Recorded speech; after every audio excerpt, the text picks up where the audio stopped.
estudar a lição de número 8, que tem por título A Promessa de Paz. Como os irmãos já sabem, nós estamos estudando nesse trimestre sobre as promessas de Deus. Nós já vimos o que é uma promessa, nós já vimos como identificar uma promessa, nós já vimos que existem tipos de promessas. E agora nós estamos estudando cada promessa, ou uma das promessas, cada uma, não cada uma, mas algumas das diversas promessas que existem no texto bíblico, que existe na Bíblia. Obviamente a gente não vai conseguir estudar todas as promessas da Bíblia, porque elas são infinitas, elas são diversas. A gente ia ficar aqui anos estudando todas as promessas da Bíblia, mas nós temos algumas promessas que são promessas fundamentais, assim, ou promessas importantes para nós como igreja. E hoje nós vamos estudar sobre a promessa de paz. E é muito interessante como que provavelmente os irmãos já sabem disso, mas nós vamos falar hoje que a paz prometida por Deus, prometida por Jesus Cristo, ela é completamente diferente da paz esperada pelo mundo. E isso muitas das vezes causa decepções, isso muitas das vezes causa confusões, porque as pessoas se convertem, entregam sua vida a Jesus Cristo, achando que vão encontrar uma paz, e encontram outra coisa que para elas não é paz. E aí acaba criando muitas decepções, vamos assim dizer. O nosso texto base se encontra em 3 passagens. Então nós vamos primeiro ler em Números, capítulo 6, do verso 24 ao verso 26. Depois nós vamos ler em Filipenses, capítulo 4, versos 6 e 7. E por último nós vamos ler em 1 Pedro, capítulo 3, versos 10 e 11. Então a gente vai ler Números, Filipenses e depois 1 Pedro. Números capítulo 6, Filipenses capítulo 4 e 1 Pedro capítulo 3. Então vamos primeiro para Números capítulo 6.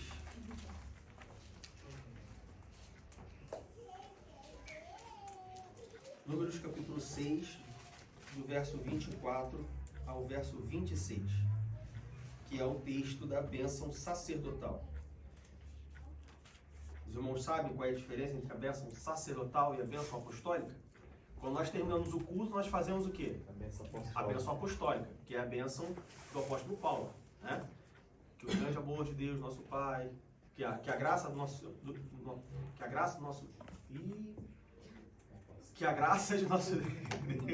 o grande amor do nosso Deus Pai, a graça do nosso Jesus Cristo, as duas consolações do Espírito Santo, seja com todos aqueles que juntos aguardam a volta do nosso Senhor Jesus Cristo.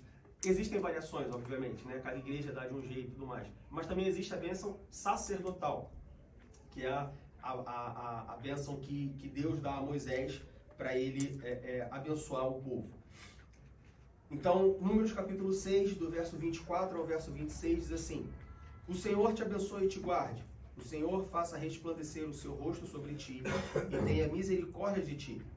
O Senhor sobre ti levante o seu rosto e te dê a paz. Essa paz do Antigo Testamento, ela não necessariamente é a mesma paz do Novo Testamento. Existe uma diferença entre a paz do Antigo e a paz do Novo, o Shalom e a outra paz do Novo Testamento.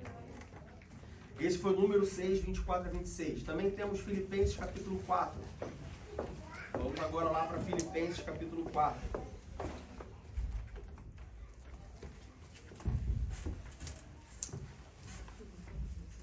Carta de Paulo aos Filipenses.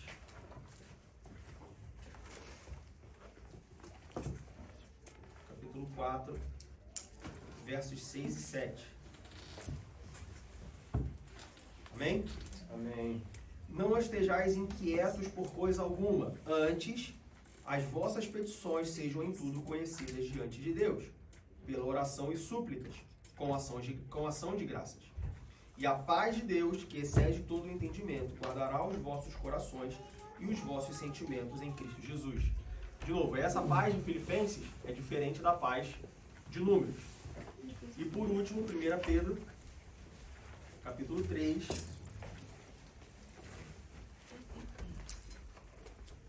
Vamos lá para 1 Pedro, capítulo 3. E nós vamos ler os versos 10 e 11.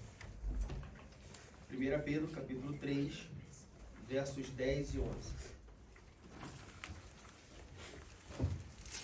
E diz assim: Porque quem quer amar a vida e ver os dias bons, refreia a sua língua do mal e os seus lábios não falem engano. Alguém aqui quer amar a vida? Amém. Sim ou não? Alguém aqui quer ver os dias bons? Amém. Amém. Veja bem, talvez você tenha dias que você fala, meu dia hoje foi bom. Como foi seu dia no trabalho hoje, meu irmão? Meu dia foi bom.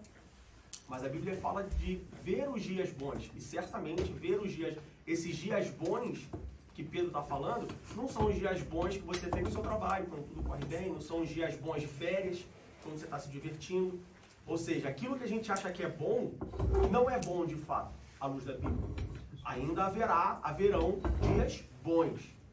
E Pedro fala que quem quer amar a vida e ver os dias bons, refreia sua língua do mal. E os seus lábios não falem engano. Aparta-se do mal e faça o bem.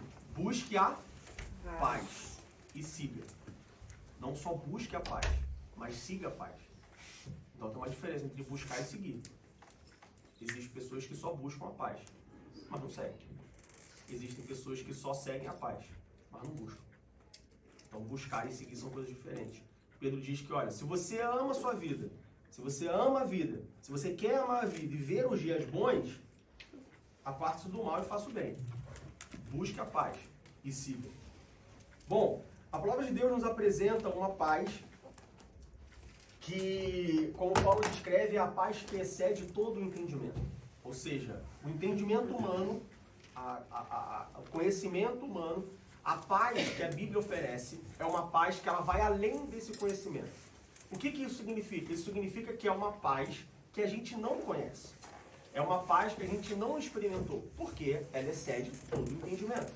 Então, quando Paulo fala que a paz que excede, quando a Bíblia fala a paz que excede todo o entendimento, ela está falando de algo que é além de todo o entendimento que nós possamos ter.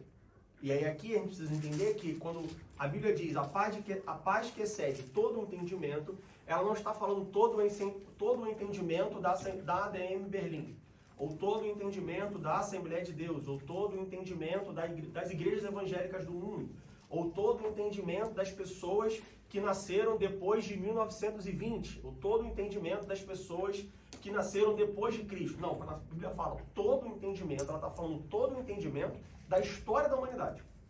Ou seja, desde o Éden, até 2025 e até Jesus voltar, todo esse entendimento, a paz que a Bíblia nos oferece, ela excede, ela vai além desse entendimento. Isso é um ponto de partida para nós entendermos que nós não conseguimos entender essa paz. Nós não conseguimos compreender essa paz. Nós não conseguimos explicar essa paz. Nosso pastor ele usa uma analogia muito interessante. Ele fala assim, olha, você está tomando um suco de laranja. Alguém chega para você e fala assim, o que é isso na sua mão? Você está bebendo? Eu estou bebendo um suco de laranja. Ah, mas como que é a laranja? Você consegue explicar como é que é a laranja? Mais ou menos. Talvez, se essa pessoa já provou, por exemplo, uma tangerina, você pode falar, ó, laranja é mais ou menos como uma tangerina.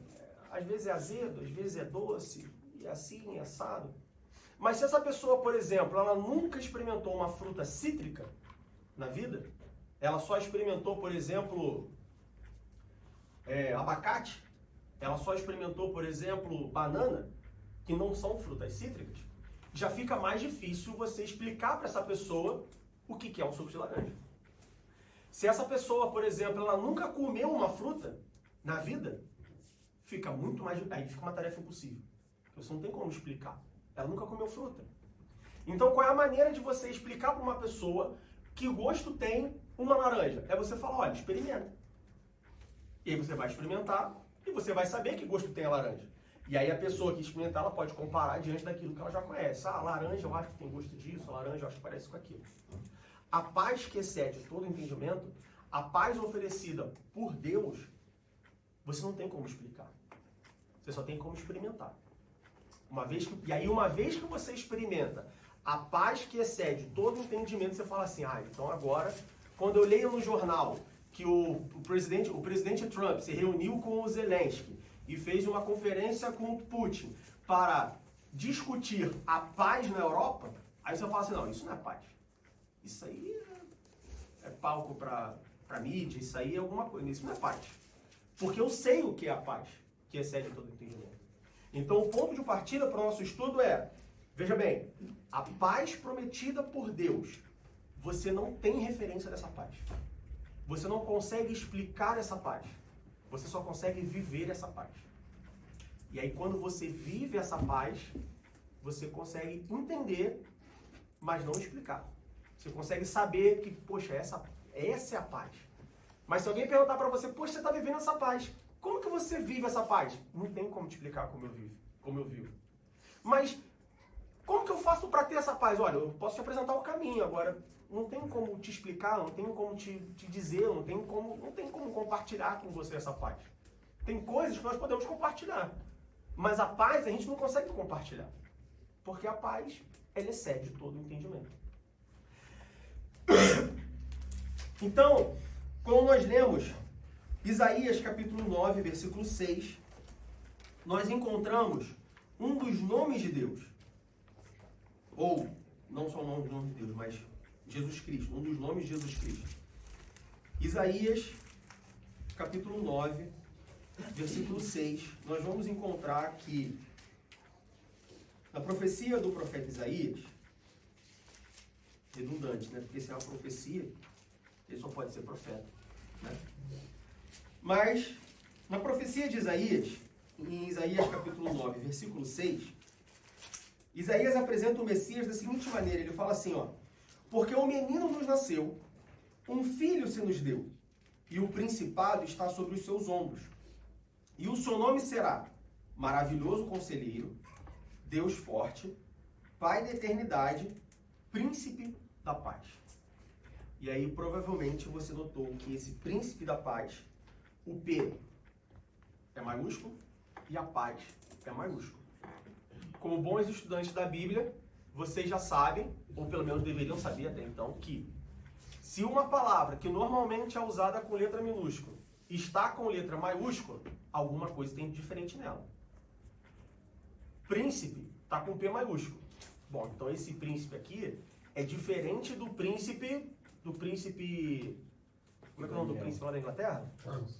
Hã? Charles. Príncipe Charles. É diferente do príncipe Charles. É diferente do príncipe que é filho do rei, sei lá do quê. É diferente do príncipe quando eu olho pro meu filho. Agora não, porque se eu fizer isso, né, ele fica sem falar comigo. Mas quando eu era criança, eu falo assim, é tão bonitinho meu filho, parece um príncipe. É diferente desse príncipe. E o paz também está com P maiúsculo. Como bons estudantes da Bíblia, vocês já devem saber que se paz normalmente é usado com P minúsculo, mas na Bíblia está com P maiúsculo, então essa paz de Isaías capítulo 9, versículo 6, não é a mesma paz usada comumente. Então quando Isaías diz que Jesus Cristo, um dos nomes de Jesus Cristo é príncipe da paz, significa que ele é o príncipe da paz. Artigo definido, artigo indefinido.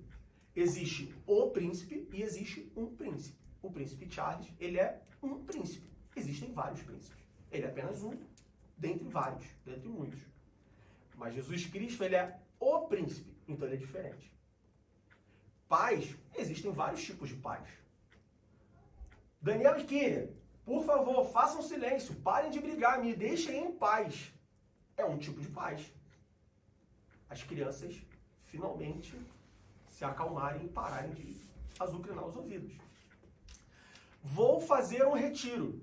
Vou buscar um lugar tranquilo que me dê paz. Vou pro meio do mato.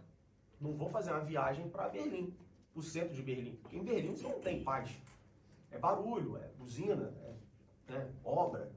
Então eu vou pro meio do mato, porque lá eu vou ter paz, eu vou ter sossego. Mas Isaías, ele fala de paz com P maiúsculo. Então a paz que vem do príncipe não é uma paz de sossego, não é uma paz de silêncio, não é uma paz de quietude. É uma paz diferente. Que paz é essa? Você já encontrou essa paz? Você já procurou essa paz? Você já buscou essa paz? Como diz lá em 1 Pedro. Se você buscou e encontrou, você segue essa paz? Como eu falei, Pedro fala para buscar e seguir. Tem gente que busca, mas quando encontra, fala, não, essa paz eu não quero. É igual Jesus Cristo, né? Jesus ele teve muitos discípulos. Ele teve 12 apóstolos, mas ele teve muitos discípulos. Tiveram muitas pessoas que buscaram Jesus. Tiveram muitas pessoas que encontraram Jesus. Mas tiveram muitas pessoas que falaram, não, mas esse aí eu não quero.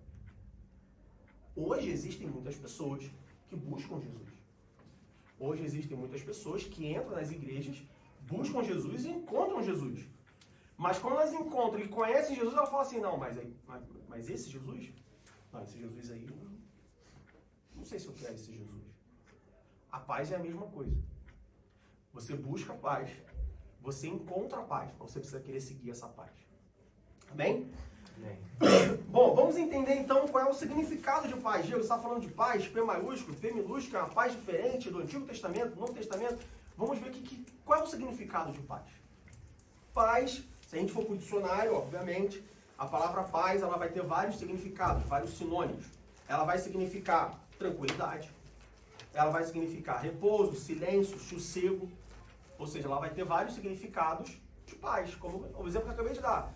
Paz, as crianças parando de brigar, paz, um lugar tranquilo que eu possa relaxar, paz, não tem guerra, existem vários tipos de paz.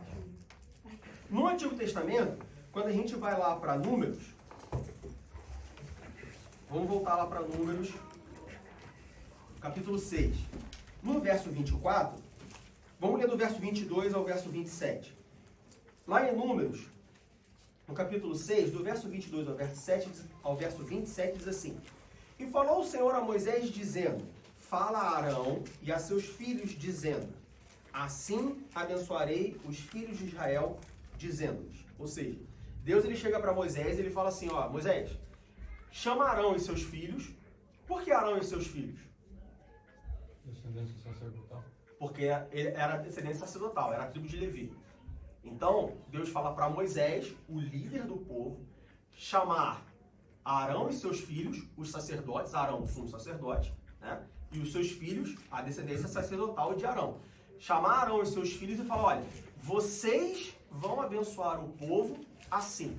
Sabe o que a gente aprende aqui? Não só aqui, em vários outros textos da Bíblia, mas aqui, principalmente, abrindo um parênteses, a gente aprende que cada um tem uma responsabilidade. Veja bem, era Moisés. Foi chamado por Deus diretamente, foi chamado pessoal. Liderou o povo. Mas na hora de abençoar o povo, quem abençoava não era Moisés. Era Arão e seus filhos. Por que não Moisés? Porque Moisés era o líder do povo. Arão era o sacerdote do povo. Tem coisa que quem tem que fazer é o pastor. Tem coisa que tem que fazer é o presbítero. Tem coisa que tem que fazer é o diácono. Tem coisa que tem que fazer é um irmão, é uma irmã, é o líder do louvor. Eu não posso, como presbítero, achar que, porque eu sou presbítero, então eu vou fazer o que o líder do departamento infantil vai fazer. Não, ele é líder do departamento infantil. Eu sou presbítero, são coisas diferentes. Moisés não podia achar que por ele ser o líder do povo, ele poderia abençoar. Não, Deus falou, Moisés, chama Arão e seus filhos e fala para eles que eles vão abençoar o povo assim. Versículo 24. O Senhor te abençoe e te guarde. O Senhor faça resplandecer o seu rosto sobre ti e tenha misericórdia de ti. O Senhor sobre ti levante o seu rosto e te dê a paz. Assim porão o meu nome sobre os filhos de Israel e eu os abençoarei. Então, em Números capítulo 6, nós encontramos a bênção sacerdotal. E nessa bênção sacerdotal, no versículo 26, diz assim, sobre ti, o Senhor sobre ti levante o seu rosto e te dê a paz. Essa palavra paz, de Números capítulo 6, versículo 26, é o famoso shalom. No hebraico, a palavra shalom. Tá? E aí você fala assim, Diego, eu conheço a palavra shalom. Conheço, porque eu trabalho num lugar que é judaico, e aí eles falam shalom, shalom, shalom. Então eu sei que shalom é paz. Ou você, por exemplo, aqui eu não costumo ver isso, até mesmo porque, né, por razões históricas, por razões culturais, provavelmente você não vai encontrar isso, mas no Brasil era muito comum você ver nos carros, pelo menos para mim, na minha infância era muito comum isso, onde eu morava era muito comum, você vê nos carros a palavra shalom, né? Aí geralmente uma bombinha branca escrito shalom. Depois você via shalom não com letras latinas, mas com as letras hebraicas. Então é muito comum você falar shalom, shalom. Mas você sabe o que significa shalom? Porque veja bem, muitas das vezes, e esse é um exemplo clássico, existem muitas pessoas dentro da igreja hoje, não estou falando dessa igreja específica, talvez nessa igreja específica, mas existem muitas pessoas dentro da igreja que chamam Deus de Senhor porque ele é mais velho. Você sabia disso? É sério. Apóstolo, bom, crente não aposta, né? Mas arrisco a dizer que se você chamar aí 100 pessoas de diversas igrejas, diversas denominações, e você perguntar para essas 100 pessoas, por que você chama Deus de Senhor? Olha, eu arrisco a dizer que pelo menos uma fala assim, por quê? Porque ele é mais velho, porque ele criou o mundo, então ele é Senhor. Assim como, se você chamar 100 pessoas que falem Shalom, que não sejam judeus, né? Crente, né? Igreja, você perguntar por que você fala Shalom? Ah, porque é uma palavra bonita, né? Shalom. É diferente você chegar e falar assim, paz, falar Shalom, né? Uma palavra mais longa. Eu acho bonito, acho interessante. Eu ouvi o pastor falar uma vez isso aí, achei bonito. Mas não sabe o que significa Shalom. Não sabe qual é a razão de Deus falar Shalom. O que Deus queria dizer quando ele falou para Moisés? Moisés, no versículo 26, Moisés, fala para os seus filhos, para quando abençoarem o povo, falarem que o Senhor sobre eles levantaria o seu rosto e lhes daria Shalom, e lhes daria paz. Quando a gente vai para o Antigo Testamento e a gente vê a palavra paz, aqui no versículo 26, paz tem um sentido de segurança. Paz tem um sentido de bem-estar. Paz tem um sentido de saúde. Paz tem um sentido de prosperidade. Paz tem um sentido de paz. De, olha, calmo, tranquilo, seguro, saudável, bem, sem riscos. E por que Deus dá essa paz ao povo de Israel? Onde o povo de Israel estava nesse momento? No deserto. No deserto. Para onde o povo de Israel estava indo nesse momento? Terra prometida. Para Canaã. O que tinha ao redor ou no caminho para chegar na Terra Prometida? Mar Vermelho. Mar Vermelho. Mais do que o Mar Vermelho. O que mais que tinha? Migdol e Peirote. Tinha povos inimigos que queriam matar aquele povo. Então, quando Deus fala para o povo, olha só, o Senhor que te dá a paz, Deus está falando assim, olha só, fique em paz. Vocês vão ser prósperos na terra que vocês vão entrar.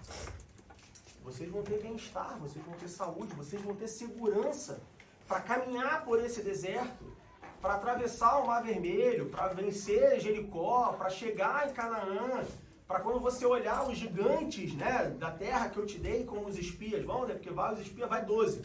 10 já volta derrotado, 10 já volta tipo, ai, irmão, aí não, né, Jesus? Aí não, Jesus não, aí não, né, Deus? Caramba, 10 já volta derrotado.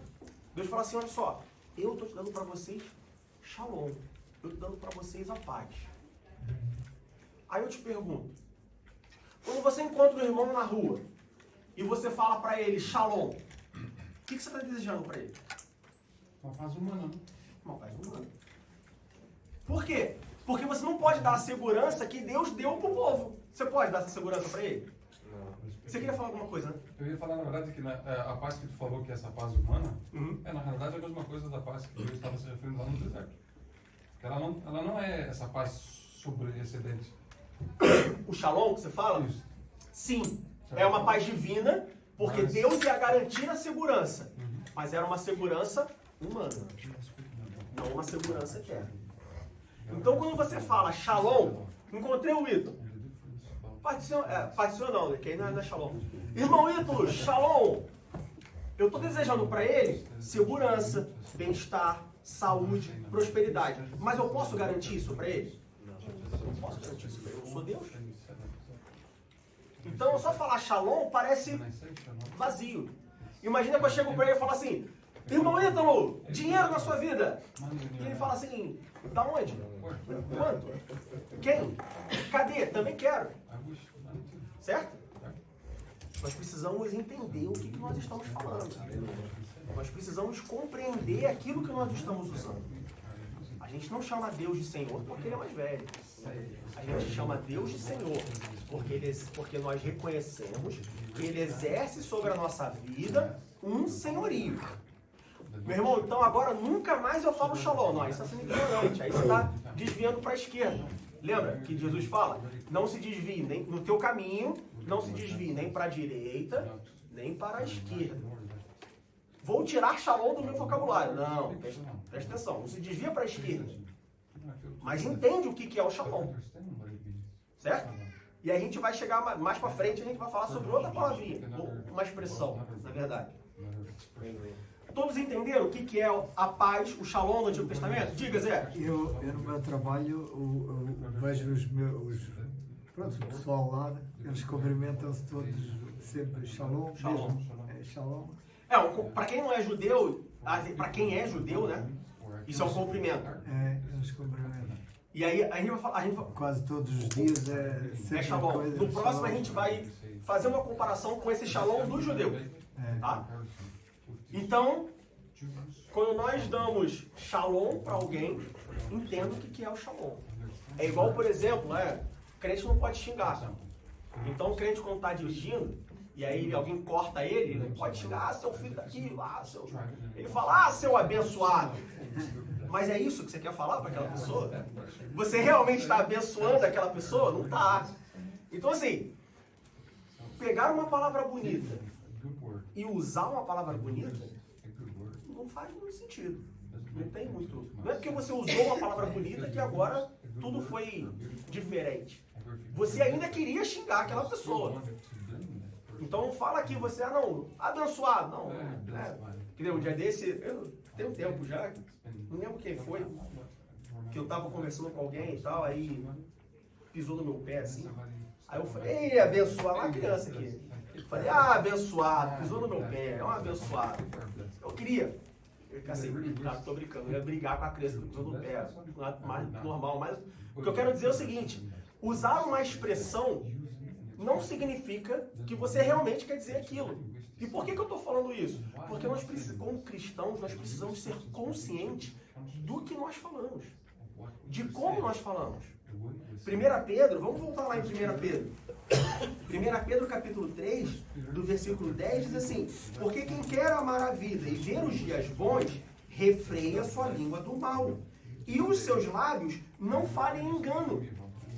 Os seus lábios não falem mentira, os seus lábios não falem fofoca. Mas os seus lábios também não falem coisas que não faz sentido. Então nós precisamos compreender aquilo que nós falamos. O porquê que nós falamos. O que acontece quando nós falamos. Amém? Então no Antigo Testamento nós vimos que paz, shalom, significa segurança. Tem um sentido de segurança, bem-estar, saúde, prosperidade, paz, que foi dada por Deus ao povo de Israel porque eles estavam passando por um período que eles precisavam de segurança, bem-estar, saúde e por aí. No Novo Testamento, quando a gente vai lá para Filipenses capítulo 4, versículo 6, abra sua Bíblia em Filipenses capítulo 4, versículo 6.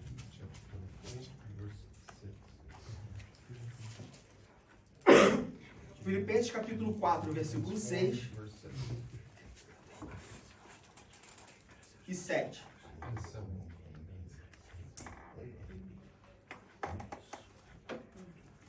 Diz assim, não estejais inquietos por coisa alguma. Ou seja, não estejais agitados, não estejais preocupados, não estejais ansiosos, não estejais perdendo o seu sono por coisa alguma. Antes, ou seja, antes de você ficar inquieto por alguma coisa, seja lá qual for, né, as vossas petições sejam em tudo conhecidas diante de Deus. Ou seja, antes de você ficar preocupado, perder o sono, ficar sem comer, ficar nervoso e sair chutando pedra pelo caminho, faça com que as suas petições, ou seja, os seus desejos, os seus pedidos, os seus anseios, aquilo que você busca, seja conhecidas diante de Deus. Mas como, Diego? Pela oração e súplicas. Oração e súplicas. Como bons entendedores da Bíblia, como bons estudantes da Bíblia, que eu creio, que eu aposto que vocês são, orações e súplicas. Tem diferença. Uma coisa é você orar, outra coisa é você suplicar. Uma coisa é dobrar o seu joelho e você orar. Outra coisa é você suplicar. Ah, Diego, eu sei. Eu sei que súplica é quando eu oro muito. Não necessariamente. Súplica não é quando você ora muito. Senão Paulo não falava oração e súplica. Paulo falava assim, quando você ora muito. Quando você ora constantemente. Oração é uma coisa, súplica é outra. Pela oração e súplica, com ação de graças. Com agradecimento. Então eu vejo que quando você ora, quando você suplica, levando a Deus os seus desejos, os seus pedidos, para que você não fique ansioso, para que você não fique inquieto, você tem que fazer isso com ação de graça. Não adianta você orar reclamando, suplicar reclamando e achar que Deus tem que atender. Não, porque Paulo diz, com ação de graça, com agradecimento. Poxa, Diego, mas se eu estou orando para não ficar inquieto, como é que eu vou orar, suplicar com ação de graça? É a parte que excede o entendimento. É o Espírito Santo trabalhando na nossa vida. Eu não sei te explicar. Hã? Não, louvor não, ação de graça. Ação de graça é uma coisa, louvor é outra. Ao invés de você fazer essa oração em súplica, você apenas adorar a Deus. Não. É outra coisa que nós, como crentes, precisamos entender. Qual é a diferença entre oração, adoração, louvor, ação de graça, clamor? Nós precisamos entender isso. Porque senão, a gente adora quando tem que agradecer. A gente louva quando tem que orar. A gente suplica quando tem que clamar. Mas é entende? Porque chega um ponto, assim, tem determinadas... ao invés, tipo assim, aí a gente começa a murmurar, ou então a orar e vira uma bagunça. Vira uma bagunça. Às vezes é melhor você apenas adorar a Deus. Então, mas aí quando você adora a Deus, você está sendo ignorante. Entende? Quando você fala assim, é melhor só adorar a Deus, é a mesma coisa que eu falo assim, bom, quero transferir minha carteira de motorista aqui para a Alemanha. Como é que é o processo? Não, o processo, você vai no Borderham, você traduz, não sei o quê, tem a prova teórica, você estuda para teórica, depois tem a prática. Aí você fala assim, quer saber? É muito difícil, é melhor só andar de transporte público. Não, mas por quê? Se é uma coisa que você quer, não é mais fácil eu aprender qual é o processo, não é mais fácil eu estudar e passar na prova teórica, não é mais fácil eu me dedicar e passar na prova prática e conseguir tirar a carteira? Porque eu simplesmente abrir mão e falar assim, não, é melhor andar de transporte público, eu não estou resolvendo o problema. Eu estou apenas transferindo o problema. Então, quando eu falo assim, mas esse negócio de orar para Deus, orar para Jesus, orar para o Espírito Santo, louvor, adoração, súplica, oração, clamor, isso é muito difícil. É melhor só adorar e ver o que dá. Quer ver um outro exemplo? Eu trabalhei com um cara que ele falava que todo final de mês, todo início de mês era um mês de sorteio. Aí por que sorteio? Aí ele brincava que ele tinha tanta dívida que o que ele fazia? Ele pegava os boletos de casa e jogava pro alto. O que caísse na mesa ele pagava. O que caísse fora ficava no próximo mês. Você falar, eu só vou adorar, é você fazer isso. É só fazer, bom, eu só vou adorar. O que a adoração resolver, resolveu. O que a adoração não resolver, aí a gente vê como é que fica. Está sendo ignorante. Ignorante no sentido de ignorar as coisas. Tá? Ignorante no sentido de, isso é muito complicado, quer saber? Eu vou só para a igreja e tá tudo certo. Tem muito crente que é assim. Não, a Bíblia é muito complexa. Quer saber? Eu vou só para a igreja, o pastor lá estuda, o pastor lá prega e eu ouço e tá bom. Não precisa. Não, deixa quieto. Hã? Por isso que existem muitos enfermos. Mas não é enfermo de febre, não é enfermo de doença, é enfermo espiritual. Doentes espirituais. É por isso que muitas igrejas têm crescido muito. Você sabia? Porque as igrejas modernas, as igrejas novas, elas não querem dar trabalho para os membros. Então elas absorvem todo o trabalho e falam assim, olha, só vem para a igreja, que a gente vai te dar todo um suporte para você se sentir bem. Aí você vê igrejas que não tem escola dominical, igreja que não tem culto de doutrina, igreja que troca a escola dominical pelo culto de louvor, que troca o culto de doutrina pelo culto da bênção, pelo culto não sei o quê, pelo culto da prosperidade, pelo culto da cura. Para quê? Para o povo não ter trabalho. Por isso que muitas igrejas crescem. Por isso tem muita igreja que começa em 3 mil membros, 4 mil membros, 5 mil membros, a igreja é muito rica, a igreja é muito animada, e maravilha, e muitas pessoas vão, e muitas pessoas se convertem. Tá, mas e depois que se converte? Porque, veja bem, a vida espiritual, como o nome já diz, é uma vida. Se ela é uma vida, existe saúde espiritual, existe bem-estar espiritual. O evangelho, o cristianismo, não é somente uma religião onde as pessoas se convertem e acabou. Deus não prometeu isso para nós. Quando Jesus Cristo passa 3 anos nesse mundo e ele fala do seu ministério, Jesus Cristo não fala, olha só, sigam a mim porque é isso, esse é o final. Não, seguir a Jesus Cristo é apenas o início de todas as coisas. Por isso existem muitos crentes enfermos, muitos crentes doentes, muitos crentes fracos, muitos crentes decepcionados. Em parte, por conta das igrejas novas que falam assim, não, olha só, não se preocupa, estamos aqui para resolver os seus problemas.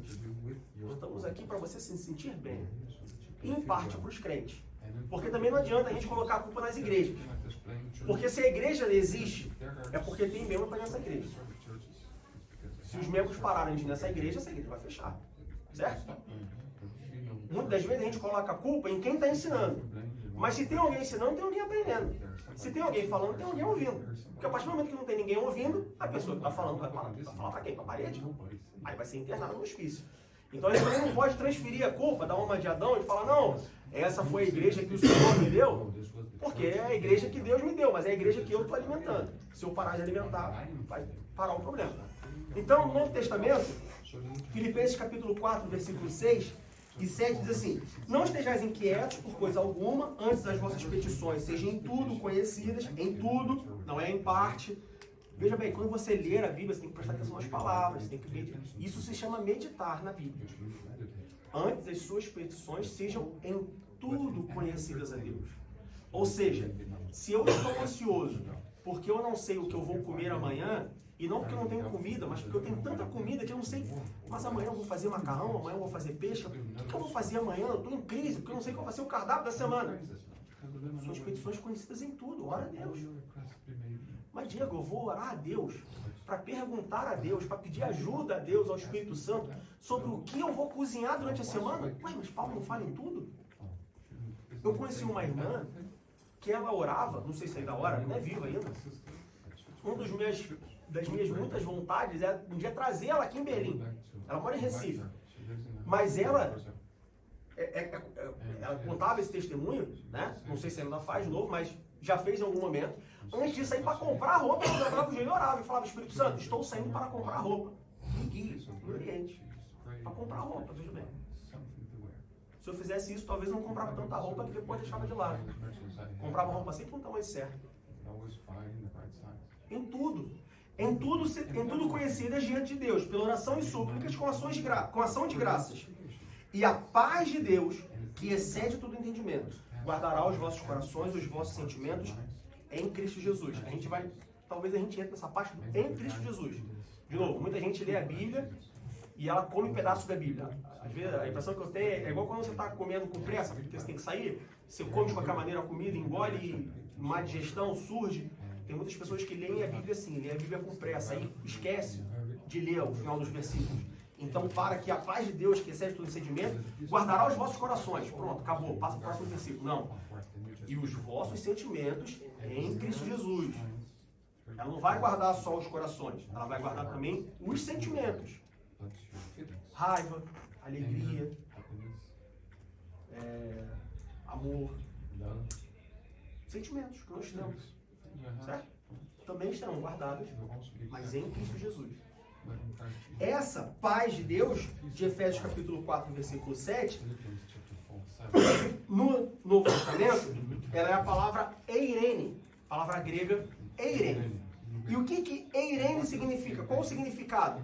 É semelhante a shalom, é parecido, porém ela enfatiza muito mais na questão do repouso, na questão do relaxado, na questão do, olha só, essa paz é eu estar tranquilo, eu estar quieto, é eu estar repousado.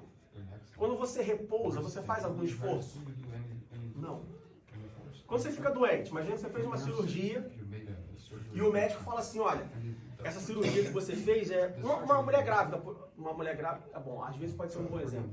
Mas uma mulher que fez uma cesárea. A cesárea é uma das cirurgias mais ruins, vamos dizer assim, porque você corta 7 camadas de pele e tal, no abdômen. Então tudo que você faz, qualquer movimento, você mexe com essa parte. Então imagina, por exemplo, uma mulher que faz repouso, que faz uma cirurgia e aí o médico falou, agora você tem que repousar. Em condições normais, de temperatura e pressão, essa mulher vai fazer o quê? Ela vai ficar deitada durante um tempo, repousando. Vai amamentar o filho e tal, mas ela vai ficar repousando. E quando ela repousa, ela vai passar fome? Em condições normais, não. Por quê? Porque vai ter alguém cuidando dela. O que você quer? Você quer comer? Toma aqui comida. Você quer beber? Ah, eu quero ajeitar a cama. Então bota no travesseiro. Ah, eu queria tomar um banho. Não, então peraí. Se não pode levar você, então eu vou te dar um banho de asseio.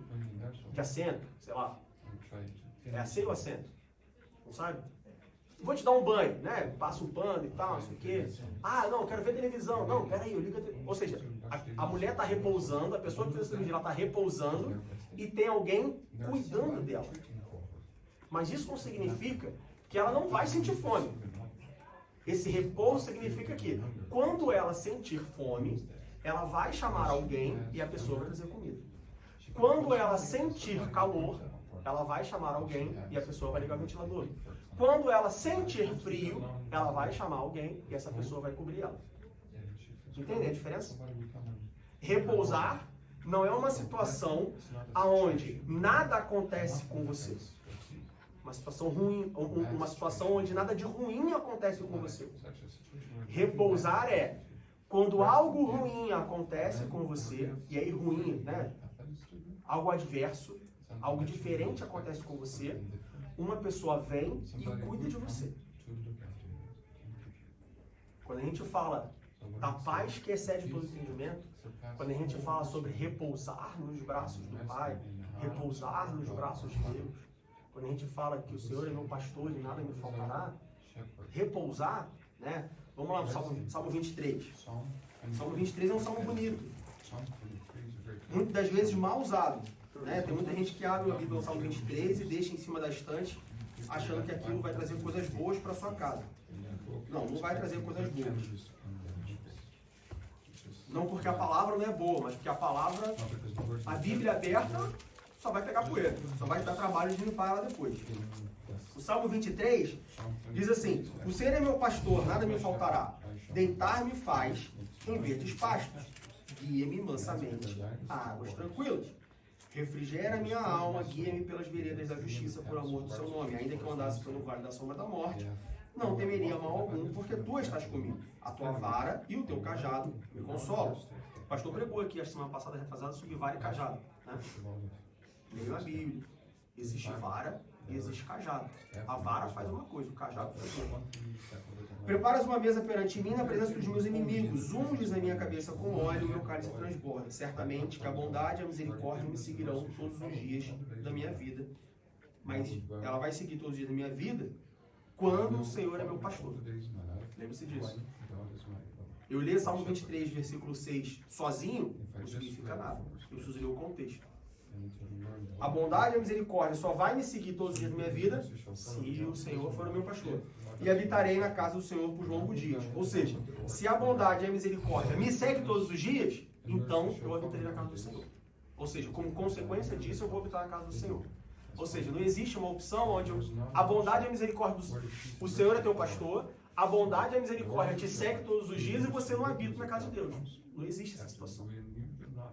Então, é igual a pessoa que fala assim, não, porque o fruto do Espírito é desenvolvido na minha vida, mas a pessoa não age com amor. Mas, espera aí, mas o fruto do Espírito é amor, ele é a bondade. Então não tem como. Ah não, eu sou salvo, eu entreguei minha vida a Jesus Cristo, mas eu não tenho compaixão. Não, mas espera aí, como você não tem compaixão se você é salvo em Jesus Cristo? Então talvez você não tenha sido salvo, você não se converteu ainda, você precisa ser convertido primeiro. A gente precisa entender todos esses pontos.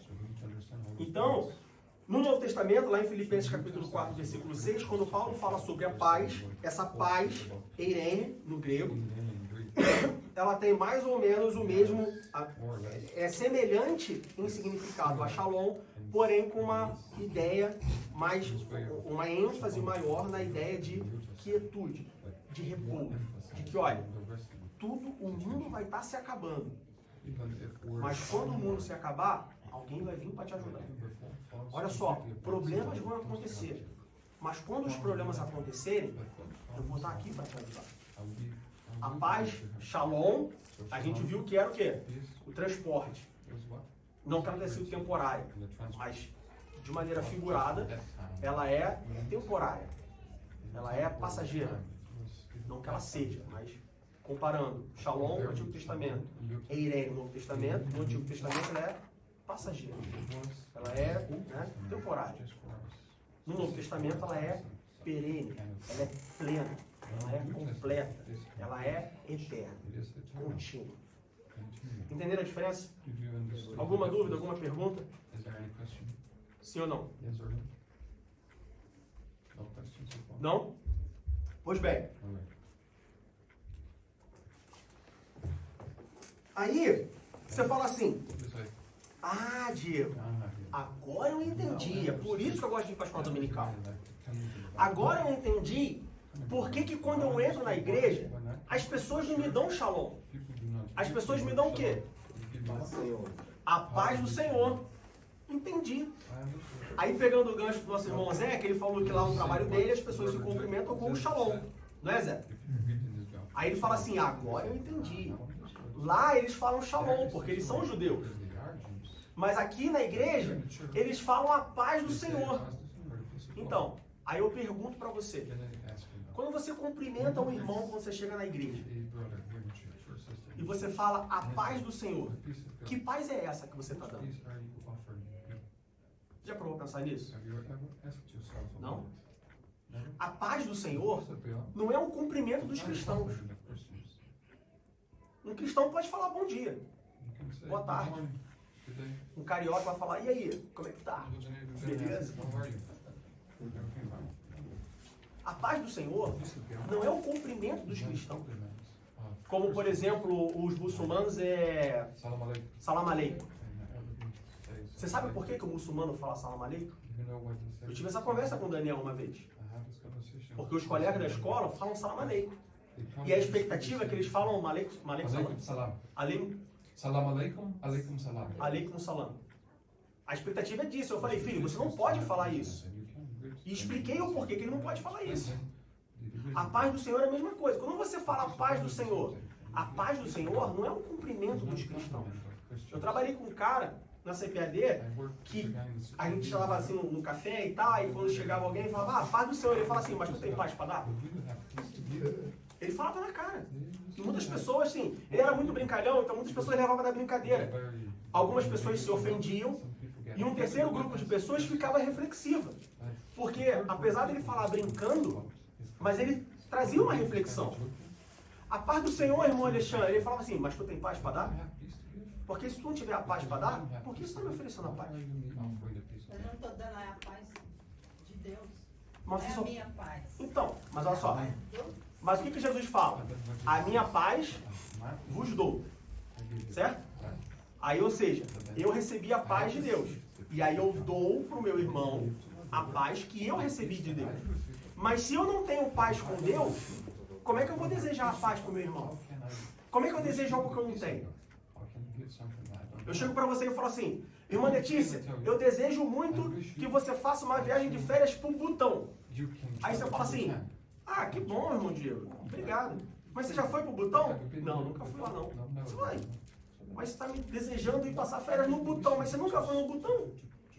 Por quê? Então quando você cumprimenta alguém e fala assim, a paz do Senhor, meu irmão, você tem paz para dar para aquela pessoa? Que paz você está oferecendo? Você tem paz com Deus? Você conhece a paz de Deus? Porque senão você está vendendo algo que você nunca comprou. Entende? Eu entendo, mas eu acredito que eu estou dando a paz. Eu estou dando a minha paz. Dando a paz do Senhor. A paz do Senhor que você recebeu. Não, é a paz que Deus oferece para todos. Mas se você não tem essa paz, como que você oferece ela para alguém? É a mesma coisa que alguém chega e fala assim, Paz, é a paz. então, mas eu não estou falando que é a sua paz. O que eu estou falando é o Porque seguinte. senão eu nunca vou dar essa paz, realmente. Por quê? A paz do Senhor que você recebeu? Sim, eu recebo a paz, Então. mas nem sempre eu estou em paz. Qual paz? P maiúsculo ou P minúsculo? A paz de Deus ou a paz do mundo? A paz P minúsculo, vamos supor. P minúsculo. Não, a paz com P minúsculo não me interessa. A paz com P minúsculo fica lá de fora. Pois é, mas a paz com P maiúsculo é a paz de Deus. Isso. Eu entendo que eu estou dando a paz de Deus, não é a minha. Então, paz. você está dando a paz de Deus, certo? Agora eu te pergunto, como que você deseja para uma pessoa a paz de Deus se você não tem paz com Deus? Fala. Não seria quase o equivalente a dizer assim, eu estou desejando uma coisa que não recebi, certo? Isso. De certa forma, eu não estou desfrutando daquilo que eu desejo. Então, como que você orienta? Eu colocaria em outro sentido dizendo que, então, se eu estou desejando uma coisa que eu não tenho, eu estou perdendo, porque eu desejo para outra pessoa, ela recebe. Mas eu não tenho. Eu não tenho essa paz. Entende? Não, eu entendo, mas eu quero o melhor do meu irmão, entende? Então, mas aí é o mesmo caso das pessoas que falam assim, né? Você é crente? Sou crente. Que igreja você vai? Essa igreja. Poxa, leva meu filho para sua igreja. Ele precisa muito ir para a igreja. Tá, mas ele precisa e você não? Ser mais o pai às vezes do que o filho. Né? Aí o pai fala assim, não, leva meu filho para a igreja.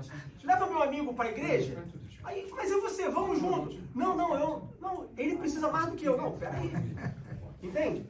Então eu desejar ao meu irmão a paz do Senhor sem ter a paz do Senhor, em outras palavras, eu estou falando assim, olha, tome essa paz que é muito boa. Eu não tenho, mas é muito boa. Poxa, mas se não é muito boa, você não deveria buscar essa paz?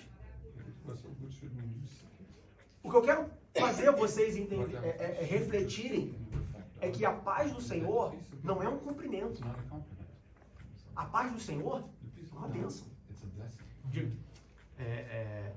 Talvez a situação seja o contrário, tá? Porque existem pessoas que fazem distinção de para quem deseja a paz. Tá? Também. Isso é um equívoco, porque nós que temos a paz de Deus e a desejamos e a passamos para os outros, nós não podemos fazer distinção de quem tem ou quem não tem. Por quê? Quando Jesus envia os discípulos, 70 discípulos na missão dos 70, lá em Lucas capítulo 10, Jesus ele fala assim, em toda casa que vocês chegarem e lhes receberem bem, desejem-lhe a paz. Tá? Desejem-lhe a paz. E a casa que não tiver a paz retornará para si. Bate a poeira do pé e vai embora. E vai embora. Então, o que acontece? O que eu quero dizer com isso? É diferente, meu irmão. Por exemplo, eu nunca chupei uma laranja e querer explicar o sabor de uma laranja. Tá? Não, chupa aí a laranja, mas tu gosta? Não, nunca chupei, chupa você. Mas eu ter chupado uma laranja e oferecer para todo mundo essa laranja. Então, nós temos a paz de Deus. Se hoje aqui no culto chegarem pessoas que não são cristãos, não têm a paz de Deus, eu não posso tratá-las diferente dos irmãos. É a paz para todos. Aquele que quiser receber a paz, vai receber a paz. Aquele que não receber, volta para mim. Entende? Seria ele que não é evangélico, aquela pessoa, ela não poderia desejar paz para você. Não é que ela não poderia, porque aí é uma questão lógica, que é o que o Diego está dizendo. Ela ainda não tem a paz. Ela não tem a paz. Ela não tem como oferecer algo que ela não tem. Tá Pois é, entendendo? mas eu que já conheço, então eu tenho. Não, você pode. Você já conhece, mas você tem. Aí é outra questão. Porque aí a gente volta para 1 Pedro capítulo 3, versículo 11, que diz, aparta-se do mal e faça o bem, busque a paz e a siga. E siga. Entende? Uma coisa é eu conhecer a paz de Deus. Outra coisa é eu ter a paz de Deus e oferecer a alguém. Porque se eu só conhecer e oferecer, é como eu falar assim, chupa uma laranja, ela é gostosa. Aí tu fala assim, mas por que você não tá chupando laranja? Porque laranja, eu não gosto de laranja, eu prefiro morango. Eu falo, mas tu tá me oferecendo porque é gostosa, mas tu não gosta? Então tem coisa errada. Se eu tô te oferecendo uma laranja, o mínimo que você espera é que eu goste de laranja, é que eu coma laranja, é que eu chupe laranja.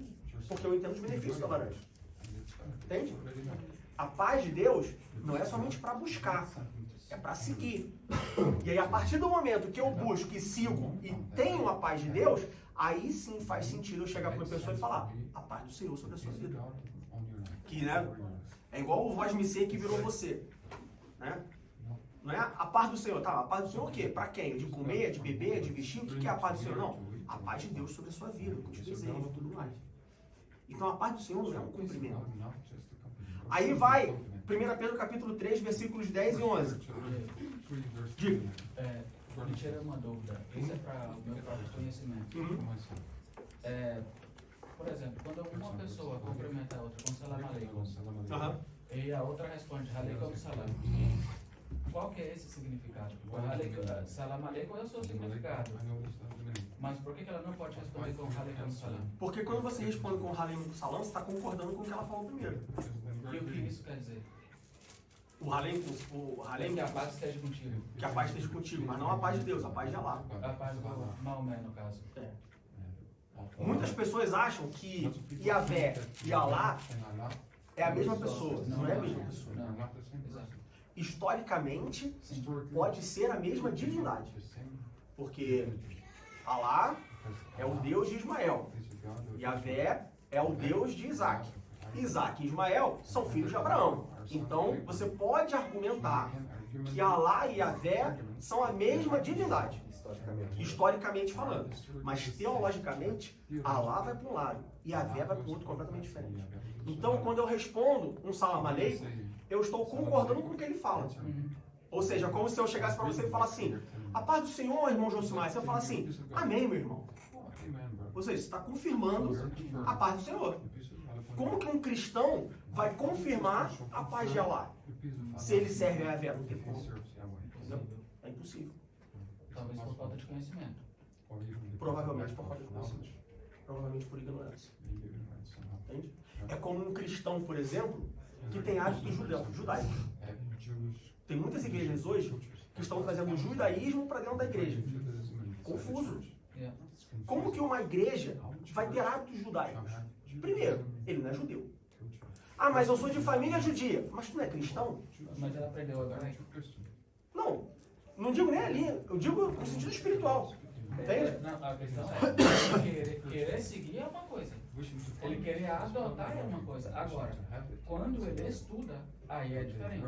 Porque uma mente expandida jamais ela será reprogramada. Então, mas mesmo que ele estude, veja bem, não faz, teologicamente, não faz sentido um cristão manter hábitos judaicos. Não. Entendeu? Sim. Primeiro que o judaísmo atual não é um judaísmo bíblico. Né? E segundo que, ou você é cristão ou você é judeu.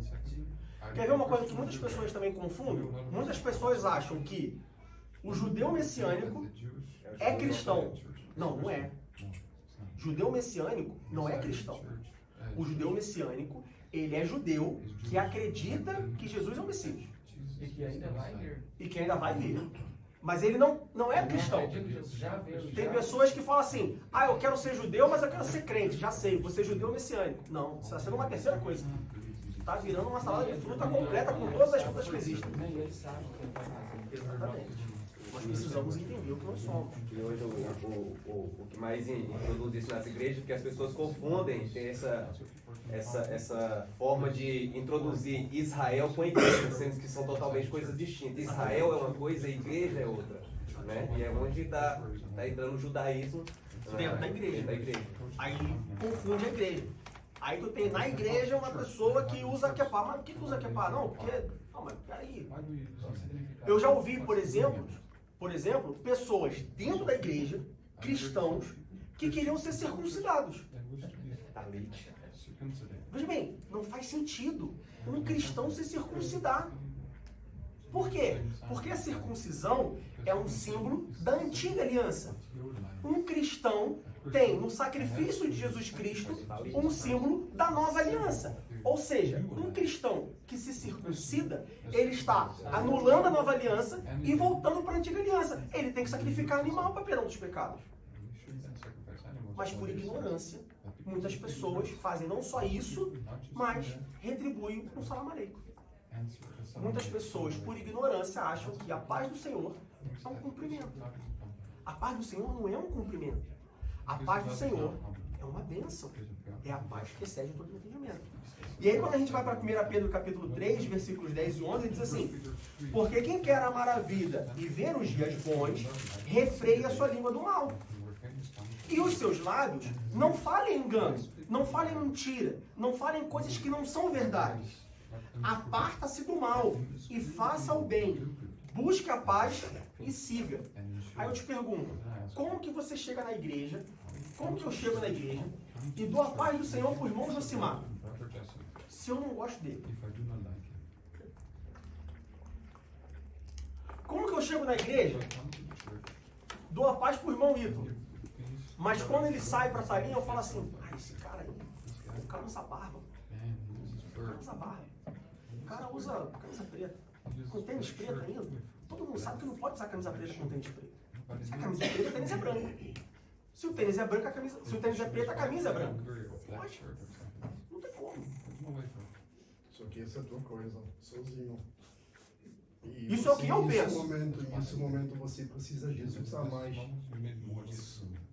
Exatamente. Resolver logo. Nesse momento, eu não posso desejar a paz do Senhor para ele, porque eu não tenho a paz. Eu preciso de Jesus. Para Jesus me dar a paz. E depois eu desejar para ele. A paz do Senhor não é um cumprimento. Você não chama Senhor, Deus de Senhor, porque ele é mais velho. Você chama Deus de Senhor, porque você reconhece que ele é o seu Senhor. Ele é o seu dono. Ele exerce sobre você o senhorio. Eu não chamo o pastor de pastor, porque ele é o dono da igreja. Primeiro porque o dono da igreja é Jesus Cristo.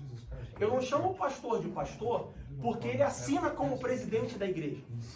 Eu chamo o pastor de pastor, porque eu reconheço que eu sou uma ovelha dele. Não faz sentido você chamar um pastor de pastor se você não reconhece ele como ovelha. Se você não se reconhece como ovelha dele. Entende? Ah, Diego, já sei. Então, quando eu for visitar uma outra igreja, eu não posso chamar o pastor de lá de pastor. Depende, você reconhece ele como pastor de ovelhas? Ele pode não ser o seu pastor, mas ele pode ser um pastor.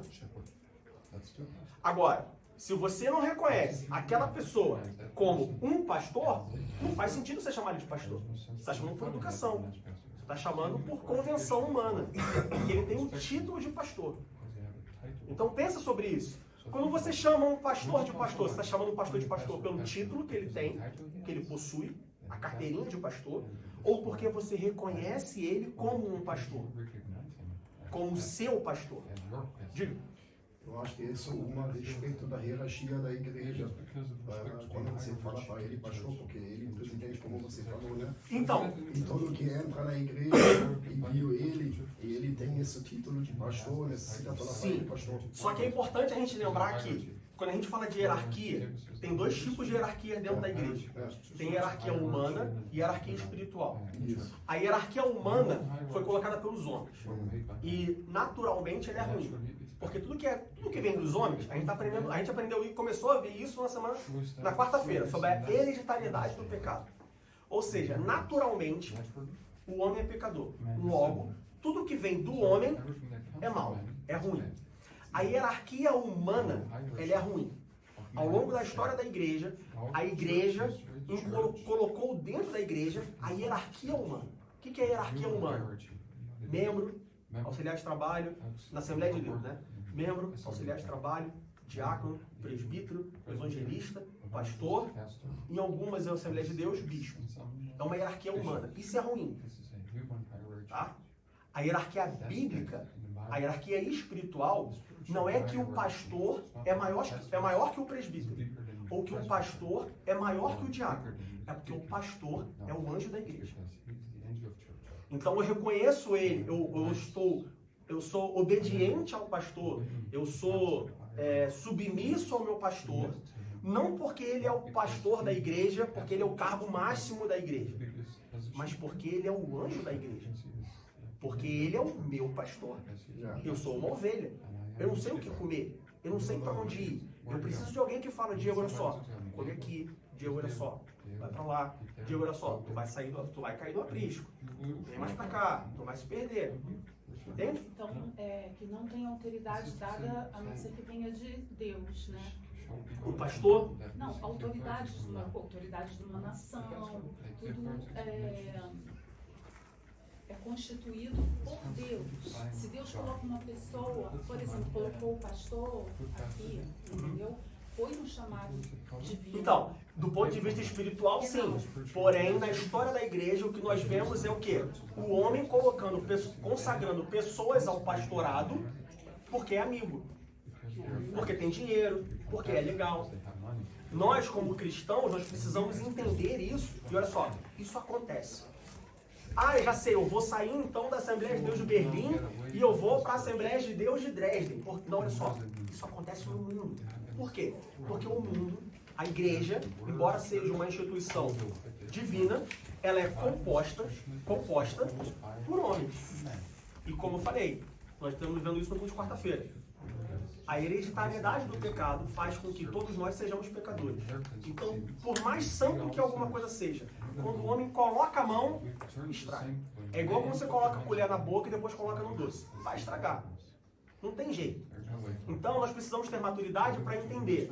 Bom, a igreja, como uma instituição física, terrena, ela é corrompida.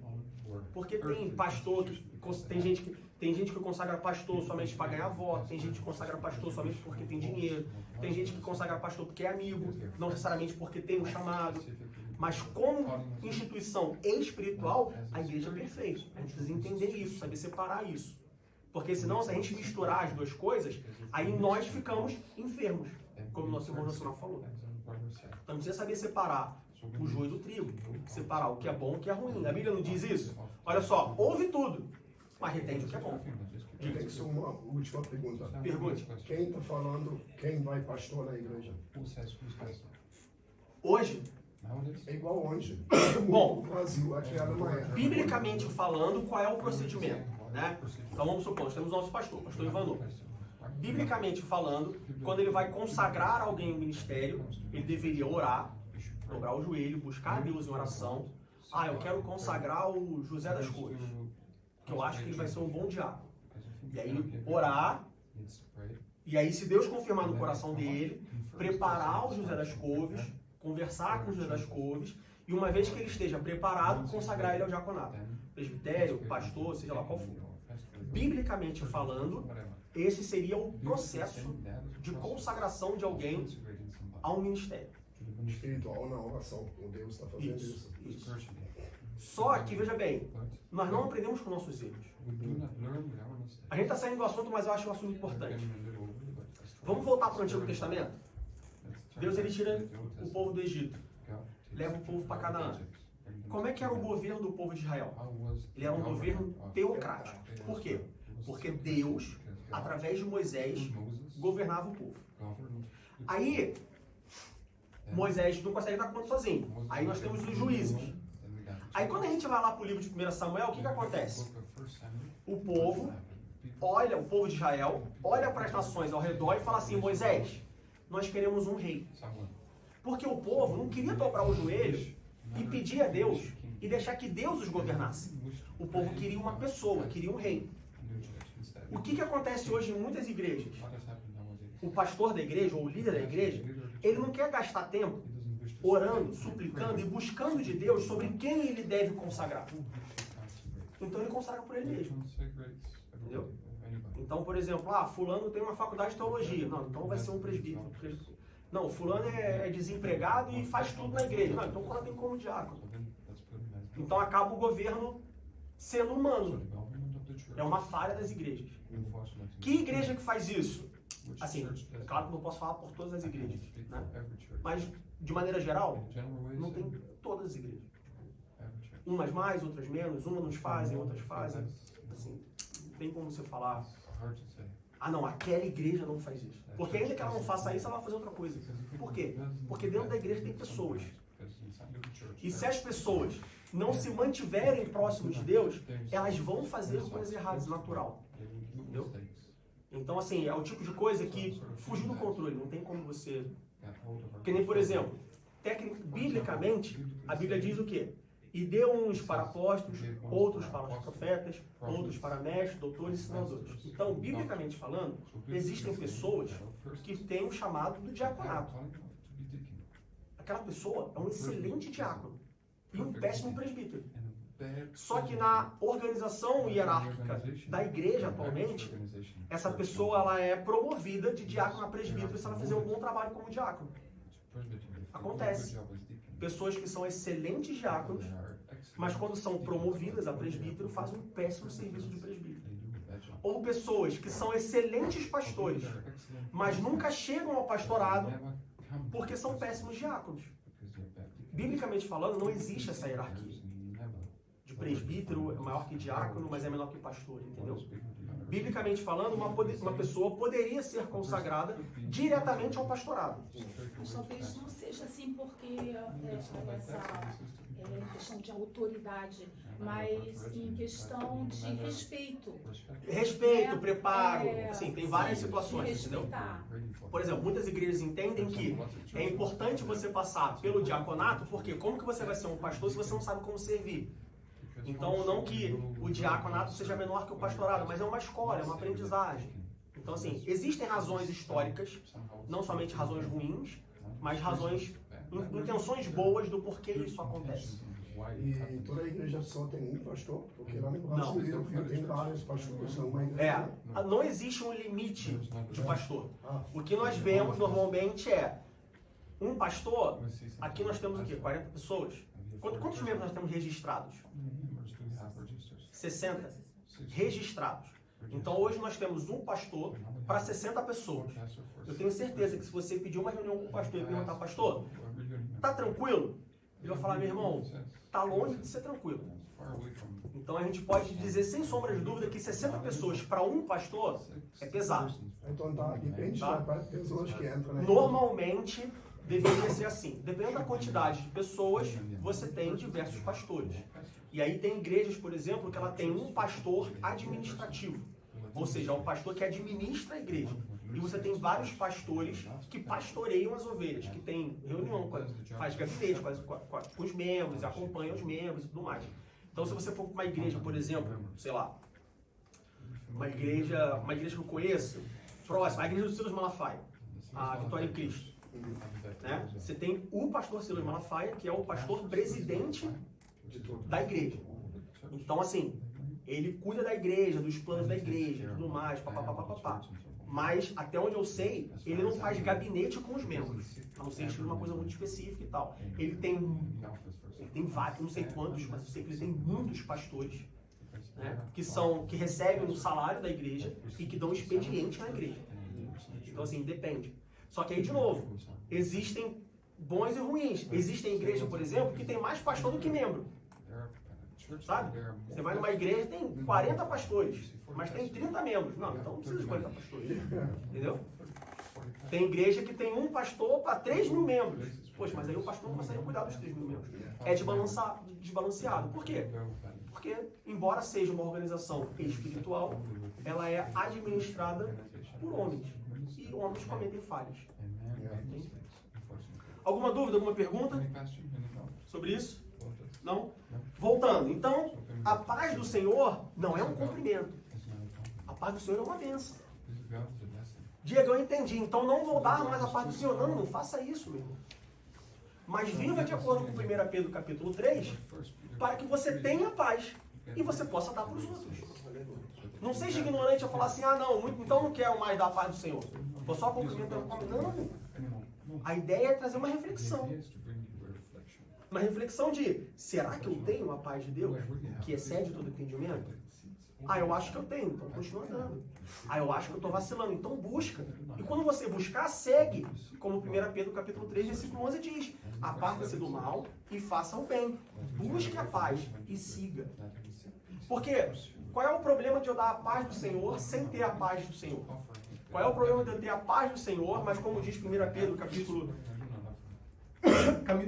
3, versículo 10, eu não refrear minha língua do mal, eu ter os meus lábios falando engano, eu não me apartar do mal. Qual é o problema disso? Bom, 2 problemas. Primeiro, que isso pode causar em você, em mim, a cauterização do pecado. É um perigo muito grande. Porque quando você cauteriza alguma coisa, você perde a sensibilidade. Se você tiver uma ferida na perna e você cauterizar aquela ferida, aonde você cauterizou, você perde a sensibilidade. A cauterização da mente em relação ao pecado é perigoso por quê? Porque você não sente mais a culpa do pecado. Aquilo não faz mais efeito. Então é perigoso. No sentido pessoal, o perigo de eu dar a paz de qualquer maneira é porque isso causa a cauterização. E no outro sentido, o segundo sentido, qual é o perigo? O segundo perigo é a pessoa que eu estou desejando a paz ter um referencial errado do que é a paz. O que acontece hoje em muitos lugares do mundo? A paz do Senhor. Eu sou um pastor. Ih, então tá ladrão. Então tu rouba dinheiro dos meus. Por quê? Porque no mundo, os pastores agiram errado e criaram essa fama. Então, se eu dou a paz do Senhor para o Josimar, mas ao mesmo tempo que eu dou a paz do Senhor para ele, eu falo mal do Ítalo, ele pode achar que a paz do Senhor é falar mal do Ítalo. Aí ele vai ter uma ideia errada do que é a paz do Senhor. Aí é perigo dobrado. Por quê? É muito mais grave. Porque antes, a cauterização da minha consciência é um problema meu. Eu estou cauterizado, eu vou sofrer com isso. Quando eu dou um mau testemunho e faço o irmão Josimar entender que a paz do Senhor é falar mal do irmão Ítalo, eu estou causando um problema para ele. Não é mais só eu. Agora sou eu e ele. O júri é mais pesado. A consequência é mais grave. Porque agora são duas almas. Agora são duas vidas. E depois dele perde o controle. Porque ele pode dar a paz do Senhor para o irmão Franz falando mal do irmão Andres. Aí agora, por causa de mim, são duas pessoas entendendo que é errado a paz do Senhor. Entende? Cuidado quando você desejar a paz do Senhor. Ah, Diego, então não vou mais desejar a paz do Senhor. Não faça isso. Não desvie para a esquerda. Mas fique no centro. Agora que você já sabe, agora que você conhece 1 Pedro capítulo 3, versículos 10 e 11, busque a paz, siga a paz e dê a paz para os outros. Alguma dúvida, alguma pergunta? Não? Diego, estamos falando de paz. Paz, paz, paz, paz, paz. Mas o que é a bendita paz, a abençoada paz que nós estamos falando? Bom, uma das formas da gente entender o que ela é nós entendermos o que ela não é. Certo? Essa cadeira é cinza. Mas para eu te explicar que essa cadeira é cinza, eu também posso te falar que essa cadeira não é branca. Ela não é branca, ela não é preta, ela não é vermelha. Ela é cinza. O que a paz de Deus não é? A paz de Deus não é a paz do mundo. Porque a paz do mundo é uma paz de ausência de guerra. A paz de Deus não é só sobre a ausência de guerra. Porque veja bem, quando Deus fala para Moisés, dizer para Arão, para abençoar o povo, dando a Shalom, eles tiveram guerra no deserto. Então a paz de Deus não é ausência de guerra. A paz de Deus é tranquilidade, segurança, bem-estar, saúde no meio da guerra. Mas o mundo acha que paz é ausência de guerra. O Trump está conversando com o Zelensky, está conversando com o Putin e com o da Coreia do Norte para que tenha paz no mundo. Tá, não tem conflito, mas não está tranquilo. Israel teve um cessar-fogo com a Palestina. Tu quer ir lá visitar? Tu quer passar férias lá? Ó, feriado de Páscoa. Quem quer ir feriado de Páscoa para a faixa de Gaza? Mas não está tendo tiroteio lá. Sim, mas não está em paz. Está sem guerra. Então o mundo acha que paz é ausência de guerra. A paz de Deus não é, ela excede o entendimento. É uma paz no meio da guerra. O mundo não entende como isso é possível. Porque o mundo não consegue conceber uma paz no meio da guerra. Diga. Por exemplo, agora teve o cessar-fogo lá. Porém, existe agora a perseguição dos cristãos na Síria. Na Síria. E ontem à noite foi liberado um bombardeio por Trump. Então, quer dizer, mudou só o foco de guerra. Exatamente. Não tem paz. Não está havendo. Exatamente. Quando a gente vai para João capítulo 14, versículo 27. João capítulo 14, verso 27.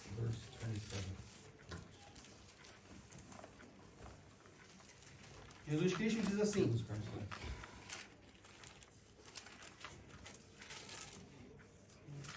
14:27. Deixo-vos a paz. A minha paz vos dou. A paz de Deus, Ele nos dá. Veja bem, Jesus Cristo nos deu a paz dele. Aí eu te pergunto, como alguém pode buscar a paz de Jesus e não seguir a paz de Jesus? É a paz dele, não é a paz de outro. Tudo que Jesus nos dá é bom. E tem gente que não quer. Olha que coisa maligna.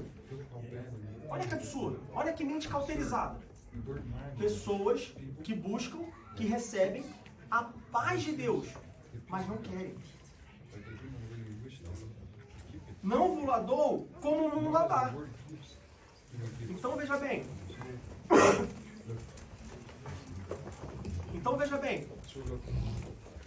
O próprio Jesus está falando, olha, a minha paz eu te dou, mas eu não te dou como o mundo dá.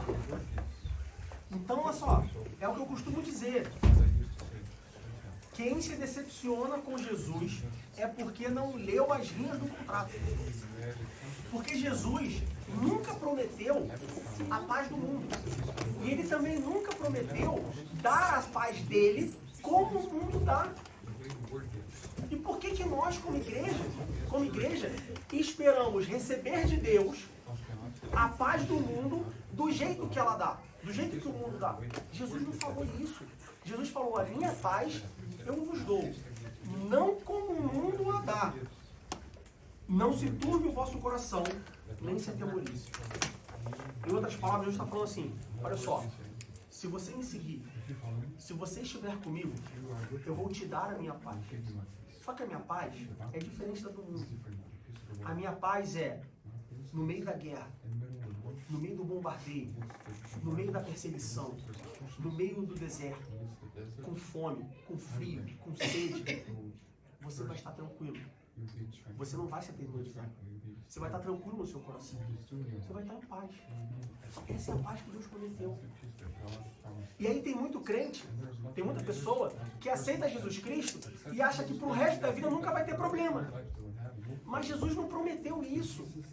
Jesus disse, no mundo tereis aflições, mas tem de bom ânimo, porque eu venci o mundo. Ou seja, no meio do problema, no meio da dificuldade, no meio do aparente desespero, você vai ter paz, tranquilidade, calma.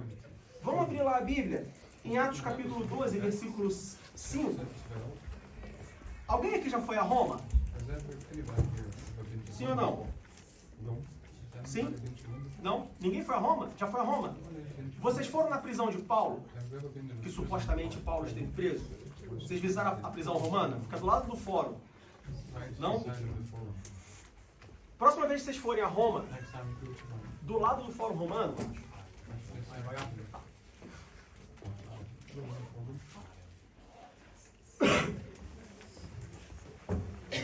alguém já foi a Roma? Ist jemand nach Rom gefahren? Alguém já visitou Roma? Irmã Denise, irmão Ucha, irmão Andres.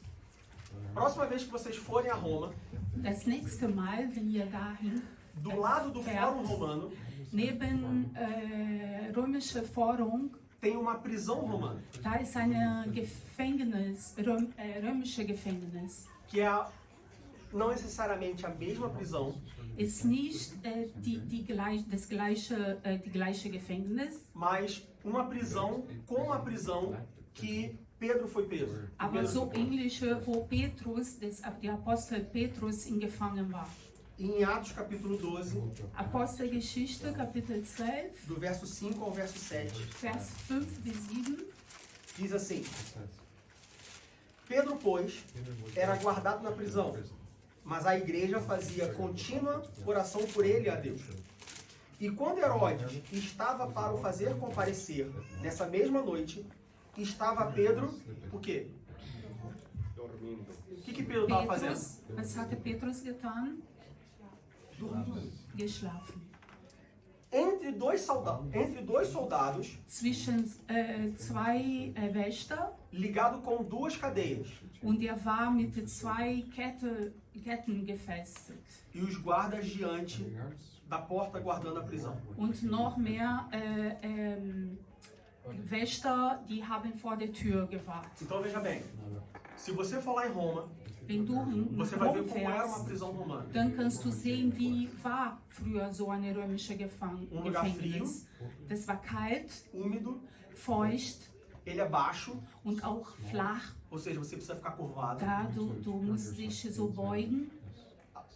A forma como os prisioneiros romanos, os mais perigosos, como Pedro, Die eles eram Gefangenen zum Beispiel, die acorrentados, Petrus, die waren gekettet. provavelmente a história nos mostra Und die Geschichte zeigt uns, que Pedro ele estava curvado. dass Petrus sich nach vorne gebeugt hat.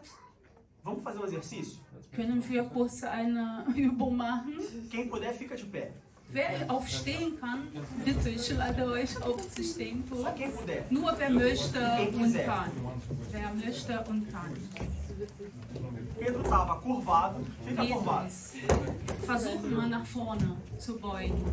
Ele estava amarrado, Und er war gekettet, com corrente nas mãos, mit Kette in die Hände, num lugar frio, in einen kalten Ort, úmido, feucht com soldado de cada lado. und mit einem Soldat, jeder Seite ein Soldat. Mas a Bíblia diz que ele estava dormindo. Aber er hatte so geschlafen. Agora eu te pergunto, Und ich frage euch, você consegue dormir nessa posição? schaffst du so zu schlafen? Ja ou Danai? Nein, Difícil, né? ist schwer. Você sabe por que Pedro dormiu? Wisst ihr, warum er geschlafen hat? Porque ele tinha paz de Deus. Weil er diesen Halleluja. Frieden in sich hat. Ele tinha paz que excede Er todo hatte entendimento. Frieden, die über unsere Verstanden geht. É essa paz que Jesus nos dá. Diese Frieden gibt uns Jesus. Da mesma forma Genauso, que eu não posso te explicar ich kann euch nicht erklären, como Pedro conseguiu dormir wie assim, Petrus so geschafft hat zu schlafen. eu não posso te explicar o que é a paz de Deus. Deswegen, ich kann nicht erklären, was diese Frieden ist, die von Gott kommt. Mas eu posso te apresentar o caminho Aber ich kann dir den Wege zeigen, para você receber a paz de Deus damit du diese Frieden empfangen kannst e conseguir dormir assim numa und posição. so zu schlafen schaffst. O caminho é Jesus Cristo. Und dieser Weg ist Herr Halleluja. Jesus. Jesus disse, eu sou Er o caminho, sagt, ich bin der Weg, a verdade die Wahrheit e a vida. und das Leben. Ninguém vê ao Pai. Niemand kommt zum Vater Ninguém tem paz und niemand hat Frieden, senão por mim. wenn nicht von mir.